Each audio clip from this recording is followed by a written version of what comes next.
के लिए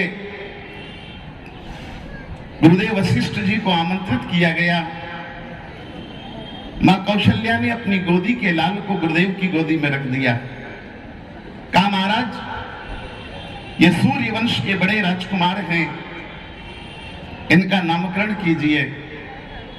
वशिष्ठ जी ने थोड़ी देर तो भगवान का दर्शन किया और फिर भगवान के मुख कमल से अपनी दृष्टि हटाकर भगवती कौशल्या जी के चरणों पर टिका दी। कौशल्या जी थोड़ी संकोच में आ गई, हाथ जोड़कर पूछा कि महाराज आप मेरे चरणों का दर्शन क्यों कर रहे हैं, मुझे संकोच होता है। गुरुदेव वशिष्ठ ने कहा, महारानी कौशल्या अगर अपने बेटे का नामकरण करवाना चाहती हो तो यही शर्त है, जब तक आप अपने चरणों का दर्शन नहीं कराओगी मैं आपके बेटे का नामकरण नहीं करूंगा। कौशल्या जी ने हाथ जोड़कर साड़ी का पल्लू हाथ में लेकर प्रणाम कर लिया। गुरुदेव नहीं, ये उल्टा हो जाएगा, मैं आपकी यजमान हूं, मैं आपको प्रणाम करती हूं, आप मेरे गुरुदेव हैं, आप मेरे चरणों का दर्शन करेंगे तो मैं पातक की भागी हो जाऊंगी। गुरुदेव वशिष्ठ ने कहा, महारानी मैं त्रिलोक को उपदेश करता हूं, मुझे उपदेश मत करिए, बस मेरी आज्ञा मान लीजिए। कौशल्या जी ने कहा, गुरुदेव ये उल्टी गंगा क्यों बहाते हैं? और वशिष्ठ जी ने जो कहा बस वहीं से अपनी बात आरंभ करता हूं। गुरुदेव वशिष्ठ ने कहा, आज मैं आपके चरणों का दर्शन इसलिए करना चाहता हूं कि मैं ब्रह्मा का मानस पुत्र, मैं त्रिकालदर्शी और त्रिलोकगामी ऋषि हूं, लेकिन उस परम तत्व का केवल चिंतन और मनन कर पाया। लेकिन धन्य है मां कौशल्या, तूने उसी परम तत्व ब्रह्म को बेटा बनाकर आज मेरी गोदी में रख दिया, इसलिए वशिष्ठ तुझे प्रणाम करता है। ये भारत की मां है जो ब्रह्म को बेटा बनाकर 9 महीने कोख में रखती है और फिर अपनी ममता से, अपने वात्सल्य से, अपने स्नेह से अपने रक्त को दूध बनाकर संसार के भरण पोषण करने वाले परमात्मा का भी पोषण करती है। इसलिए पोषण करने वाली धरती की माताओं को ये ब्राह्मण का बेटा प्रणाम करता है। तब भारत के ऋषि कहते हैं, गुरु की शरण में गया हुआ विद्यालय में गए हुए विद्यार्थी को 7 चीजें चाहिए। वो 7 चीजें जब मिल जाए तब समझना उसकी शिक्षा पूरी हो गई। और वो 7 चीजें 72 चतुर्युगी तक रावण पढ़ता रहा लेकिन उसको नहीं मिली तो उसकी शिक्षा अधूरी रह गई। और वही 7 चीजें ध्रुव और प्रहलाद को 5 वर्ष की उम्र में उपलब्ध हो गई तो 5 वर्ष की उम्र में ही विश्ववंदनीय हो गए। और वो 7 चीजें कौन सी थी जिनके लिए सरस्वती शिशु मंदिर योजना काम करती है? विद्या ददाति विनियम। मेरे राम जी गुरु जी क्या से पढ़कर आए तो पहला ही लक्षण तो तुलसी लिखते हैं, प्रातः काल उठ के रघुनाथा मात पिता गुरु नावही। रावण पहुंचा था शिव जी के सामने, मस्तक काटने लगा तो शिव जी ने कहा, काटता क्यों, झुका लेना मेरे चरणों में। बोले महाराज मस्तक झुकाना सीख जाते तो हम भी राम हो जाते, रावण थोड़ी रहते, हम माथा काट सकते हैं लेकिन झुका नहीं सकते। इसलिए जो प्रणाम करना जानता है, ये विद्या का पहला लक्षण है जिसमें विनम्रता नहीं आएगी। इसलिए पूरे विश्व में 2 ही तरह की शिक्षा इन दिनों चल रही है और भारत भी उससे प्रभावित नहीं है। एक वो लोग हैं जो टाई बांधकर टाइट होना सिखाते हैं और दूसरा शिशु मंदिर है जो अपने बड़ों के चरणों में झुकाना सिखाता है। जो अपने बड़ों के चरणों में विद्यार्थी जीवन में न झुक सके होंगे वे बड़े होकर माता पिता के चरण कैसे दबाएंगे? जिसे बचपन में ही अपने माता पिता के चरणों में झुकने की आदत नहीं रखी उसका माता पिता के चरणों से संबंध ही कैसे हो पाएगा? और ये मैं नहीं कहता, ध्रुव जी ने अपनी माँ को पूछा था कि माँ तू कहती है कि पिताजी को प्रणाम करके आया कर, तो मैं पिताजी को प्रणाम करने जाता हूं लेकिन प्रणाम क्यों करना चाहिए? तब सुनीति ने कहा था भागवत में कि बेटा मैं नहीं जानती कि प्रणाम करने से क्या होता है। हाँ तेरे दादाजी के मुख से सुना है कि प्रणाम करने वाले को 4 चीज अपने आप मिल जाया करती है, विद्या आयु यशो बलम। ये 4 चीजें अपने आप मिल जाया करती है। लेकिन माताओं जो सुनीति ने कहा वो मैं आपको कहना चाहता हूं। सुनीति ने ये कहा था कि मैं नहीं जानती, तेरे दादाजी कहा करते थे। मैं सुनीति को प्रणाम इसलिए करना चाहता हूं कि इस देश में अरस्तु को पढ़ाया जा रहा है, प्लेटो को पढ़ाया जा रहा है, डार्विन को पढ़ाया जा रहा है, लेकिन हमारे दादा दादी क्या कहते थे हमने बच्चों को नहीं सिखाया।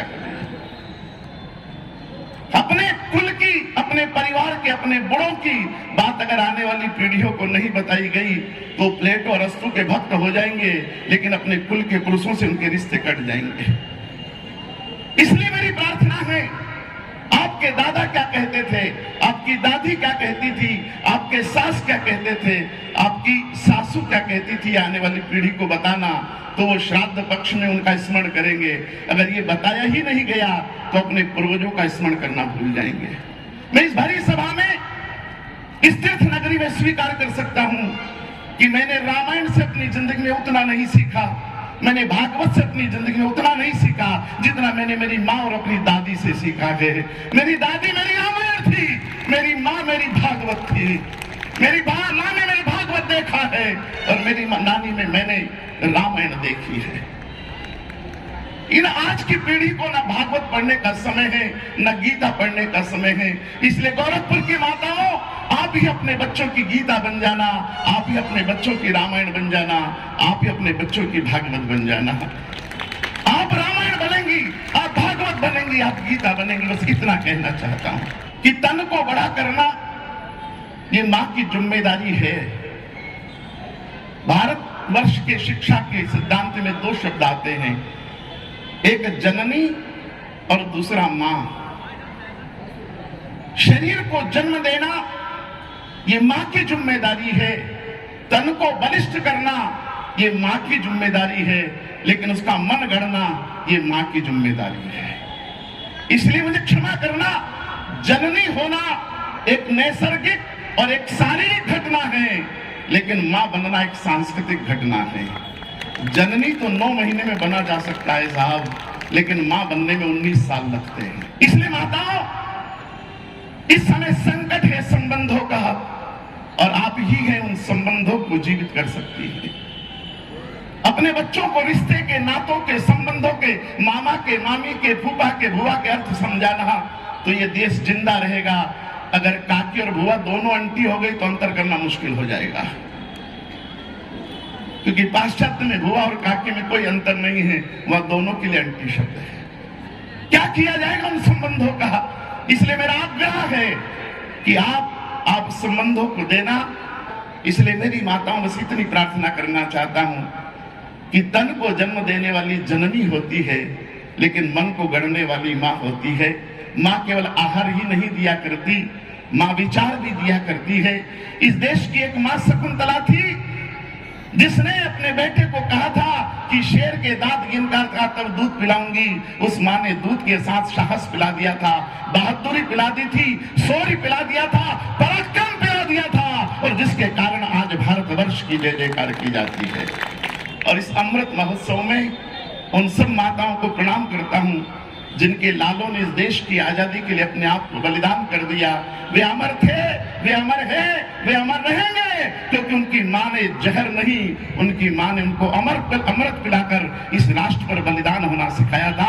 उन अमृतमयी माताओं को और आप सबके चरणों में अपना मस्तक रखते रखते आपसे विदा लेता हूं। इतनी बड़ी संख्या में आप पधारे और कार्यक्रम को सार्थक किया, इसके लिए कृतज्ञता के साथ वाणी को विराम। श्रद्धा से बोलिए भारत माता की, भारत माता की, भारत माता की जय।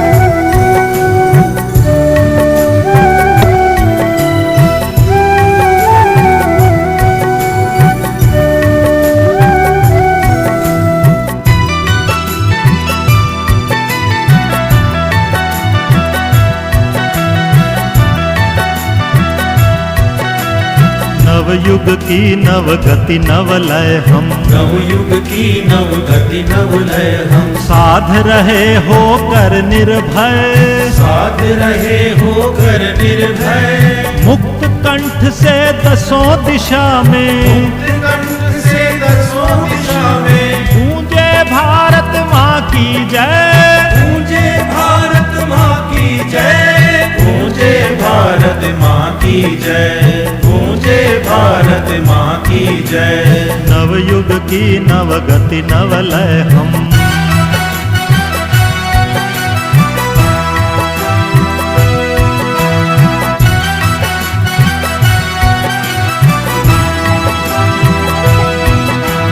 स्वतंत्रता का अमृत उत्सव, जनगण मन का पर्व महान। जनगण मन का पर्व महान। याद आ रहे वीर सभी वे, हुए देश हित जो बलिदान। हुए देश हित जो बलिदान। उनका कृतज्ञ वंदन करने का महापर्व है यह निश्चय। महापर्व है यह निश्चय। मुक्त कंठ से दसों दिशा में, मुक्त कंठ से दसों दिशा में, गूंजे भारत माँ की जय। गूंजे भारत माँ की जय। गूंजे भारत माँ की जय। गूंजे भारत माँ की जय।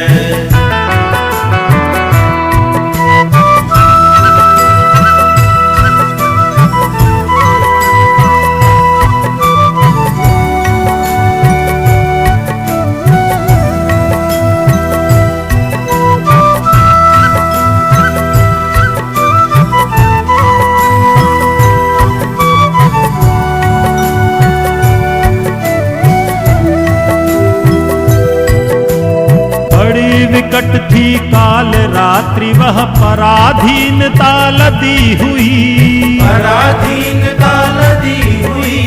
कितने कष्ट सहे माता ने, युग समान वे सदी गई। युग समान वे सदी गई। 15 अगस्त सन 47, स्वतंत्र सूर्य था पुनः उदय।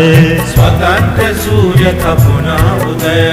मुक्त कंठ से दसों दिशा में, मुक्त कंठ से दसों दिशा में, गूंजे भारत माँ की जय। गूंजे भारत माँ की जय। गूंजे भारत माँ की जय। गूंजे भारत माँ की जय। उनका चलना उठना बैठना सब देख के बहुत खुश होते हैं, परंतु ये भी देखिए कि वो बच्चा ठीक से बढ़ रहा है कि नहीं, उसका स्वास्थ्य ठीक है कि नहीं, उसका खाना पीना ठीक है कि नहीं।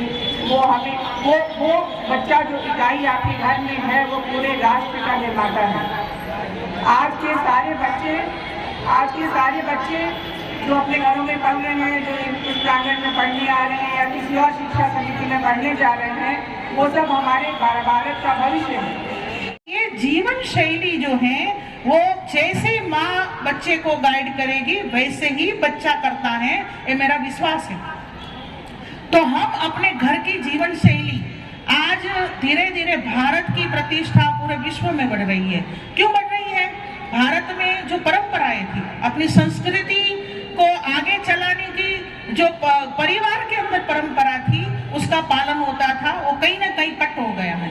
मतलब कि हमारे घर में सुबह उठना होता था तो बिना नहाए हमारी महिला रसोई में नहीं जाती थी। बाद में तुलसी पूजा, स्नान, ध्यान, पूजा पाठ, भोजन बनाना, माने एक दिनचर्या रहती थी। आज इसमें बहुत कहीं ना कहीं उसका प्रभाव दिखता है। सभी घरों में नहीं है, लेकिन ये विज्ञान आधारित है कि हम तुलसी की पूजा क्यों करेंगे, क्योंकि महिला ठीक रहनी चाहिए, बीमार नहीं रहनी चाहिए। क्योंकि तुलसी के पास जाएंगे तो वो कीटनाशक है, सभी प्रकार का ऑक्सीजन छोड़ती हैं। तो कहने का मतलब ये है कि हमारी परंपराएं हैं वो अक्षुण्ण रखिए, अपने बच्चों को साथ में जोड़िए। कभी कभी क्या कहते हैं कि ये हमारे लिए है, तू तेरा होमवर्क कर, हाँ तेरी जरूर नहीं है इसमें, तो बच्चा तो कट जाएगा। तो संस्कृति का संवाहक, संस्कृति का संरक्षण अगर किसी से हुआ है तो मातृशक्ति से हुआ है। आज भी हमारा देश खड़ा है, भारत की संस्कृति आज भी विश्व में प्रसिद्ध है, स्वीकार्य हो रही है, विज्ञान सिद्ध साबित हो रही है। उसके पीछे क्या भूमिका है कि मातृशक्ति हमारी जागृत है। आज की पढ़ी लिखी बालिकाएं, पढ़ी लिखी बहू ये सब बातें मानती नहीं है। तो सास या जो बेटी है उनका धर्म है अपनी बहू को परंपराएं सिखाएं। हाँ, विज्ञान संगत होनी चाहिए परंपरा, कुरीवाज नहीं होना चाहिए। अगर दहेज, बाल लग शादी बचपन में जो शादी होना, ये सब हमारी कुप्रथा है, वो सब नहीं होनी चाहिए। लेकिन जो शास्त्र संगत है उसकी परंपरा एक सास को बहू को देनी चाहिए, जेठानी को देवरानी को दे तो वक्त टकेगा। कुल मिलाकर हम लोगों को ये सोचना है आज के दिन हमारी जो संतति है वो देश की संतति है। मेरा बच्चा अच्छा होगा तो देश अच्छा बनेगा, मेरा बालक ठीक होगा तो समाज का निर्माण होगा। तो मेरा इतना ही कहना है, 75 वर्ष आजादी के हो रहे हैं तब, कि हम अपने को दायरे को रखेंगे जरूर, लेकिन साथ साथ समाज की समस्याओं को भी हम देखें। मेरे पास समय है तो कुछ मैं सेवा कार्य करूं, मेरे पास समय है तो मैं कुछ देश के लिए कुछ करूं। पर्यावरण एक बहुत बड़ा विषय है, उसके बारे में सोचूं। आज जल के लिए युद्ध होने वाला है कहते हैं, तो जल बचत मैं अपने परिवार में कैसे करूं, इस प्रकार के अनेक विषय जो मातृशक्ति के साथ जुड़ा है। प्लास्टिक का प्रदूषण आज इतना हो रहा है, महिला सब्जी लेने जाती हैं तो 10 प्लास्टिक के पन्नी लेकर आती हैं और डाल देती हैं। तो क्या हम 10 प्लास्टिक की पन्नी नहीं बचा सकते, कपड़े की थैली नहीं ले जा सकते? ऐसे छोटे छोटे विषय, समय नहीं है। कहने का मतलब यह है कि अगर मातृशक्ति ने तय कर लिया कि नहीं मैं देश के हित में काम करूंगी तो जरूर कर सकती है, बस थोड़ा विचार करने की जरूरत है। अपने बेटे को अपनी बेटी को राष्ट्र के हित में क्या अहित है, क्या हित में है, वो उसका भेद उसका समझ विकसित करने की आवश्यकता है। खुद समझे और अपने बच्चों को इस प्रकार के संस्कार दे। हम सब जानते हैं सरस्वती शिशु मंदिर सिर्फ पढ़ाने लिखाने के लिए नहीं है, एक राष्ट्र के उपयोगी नागरिक उत्तम निर्माण, नागरिक उत्तम बने इस प्रकार की शिक्षा देने के लिए है। साथ साथ हमारी औपचारिक शिक्षा भी चलते हैं। तो हमारे समाज में पहले 3 केंद्र थे। पहले थे परिवार में शिक्षा होती थी, फिर विद्यालय में शिक्षा होती थी, फिर मठ और मंदिर भी शिक्षा का आलय था। तो परिवार में जीवन शैली, आदतें, खान पान, घर के काम और अच्छे से रीति रिवाज का पालन, ये घर में शिक्षा होती थी। परिवार में औपचारिक शिक्षा होती थी और मठ मंदिरों में हमारी आध्यात्म की शिक्षा, अपनी धर्म ग्रंथ थे उनकी शिक्षा, रामायण महाभारत भगवत गीता उसकी शिक्षा होती थी। तो इस अवस्था में 6 वर्ष का अगर आपका बच्चा है और 15 वर्ष के अंदर का बच्चा है तो अनुशासन सिखाओ, संयम सिखाओ, विधि निषेध क्या करना क्या नहीं करना, कब उठना या आपके हाथ में कंट्रोल होना चाहिए, कब सोना या आपके हाथ में होना चाहिए। आपको लगेगा कि इतना कंट्रोल तो हम कर ही नहीं सकते, आजकल तो बच्चे मानते ही नहीं है। अगर आप सही अर्थों में मन से करेंगे तो आपका बच्चा जरूर मानेगा। मेरा विश्वास है कि माँ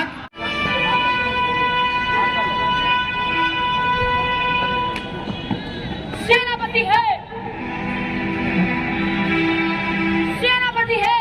यस सर, क्या तुम नहीं जानता है कानपुर के बाद में रहने वाला महान क्रांतिकारी परम देशभक्त नेता ढूंढूंकर नाना साहेब 1857 की क्रांति का पता लाया गया है। उसे अंग्रेजी सरकार कठोर से कठोर सजा देगी जिससे उसका दिमाग ठिकाने लग जाए, कढ़ावा यह भी समझ जाए कि बगावत का क्या अंजाम होता है। सेनापति, तुमको यह ऑर्डर दिया जाता है, तुम जाओ नाना को कैद करके आओ, कढ़ा उसकी महल को जलाकर राख कर दो, राख कर दो। यस सर, आपका ऑर्डर कंप्लीट होगा। मैं अभी सैनिकों के साथ बिटूर जाता हूँ। सैनिकों, चलो मेरे साथ। Yes sir.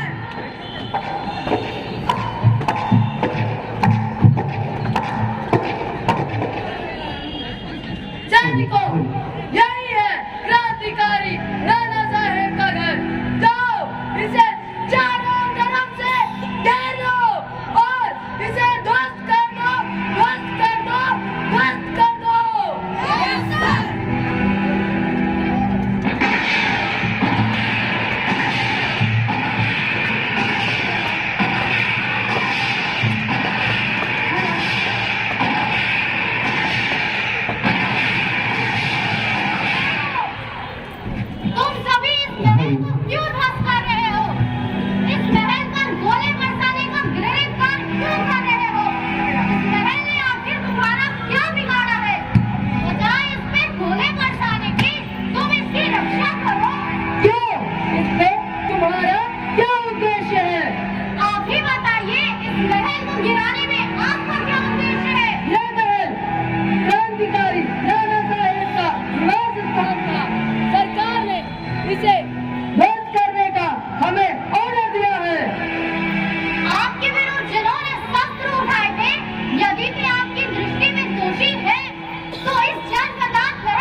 अच्छा, ये ऐसे नहीं बताएगी। जान को चुनौती से कानपुर ले चलो और इसे वहाँ जल्दी जिला में धकेल दो। छोड़ो, छोड़ो। मैं तुझे कहाँ ले जा छोड़ूंगा।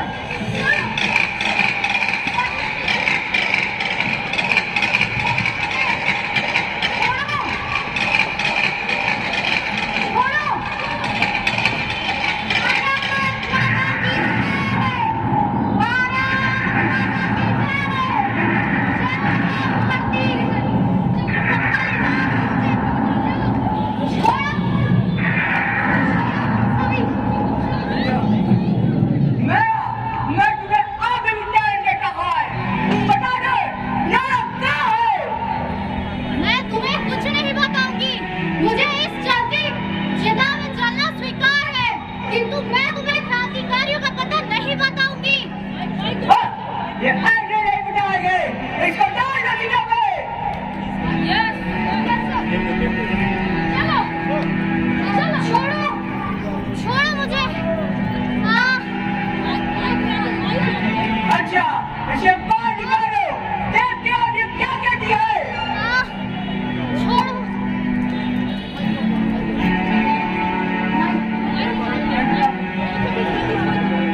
छोड़ो मुझे, छोड़ो। मैं तुम्हें कुछ नहीं बताऊंगी। मेरा अभी तुम्हारे पास समय है। तुम बता दो नाना क्या है? नाना क्या है? बताओ नाना क्या है? मैं तुम्हें कुछ नहीं बताने वाली। हाँ, अब ये ऐसे नहीं बताएगी।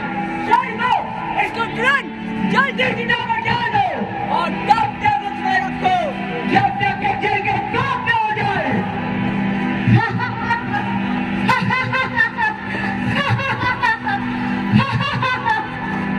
भारत माता की जय। भारत माता की जय। जय मां भारती। भारत माता की जय। माता त्रस्त न हो, भारत माता त्रस्त न हो, यह स्वातंत्र्य फले और फूले, सदा रहे अमृत अक्षय। सदा रहे अमृत अक्षय। मुक्त कंठ से दसों दिशा में, मुक्त कंठ से दसों दिशा में गूंजे भारत माँ की जय। गूंजे भारत माँ की जय। गूंजे भारत माँ की जय। नवयुग की नवगति नवलय हम, नवयुग की नवगति नवलय हम, साध रहे होकर निर्भय। साध रहे होकर निर्भय। मुक्त कंठ से दसों दिशा में, मुक्त कंठ से दसों दिशा में गूंजे भारत माँ की जय। गूंजे भारत माँ की जय। नवयुग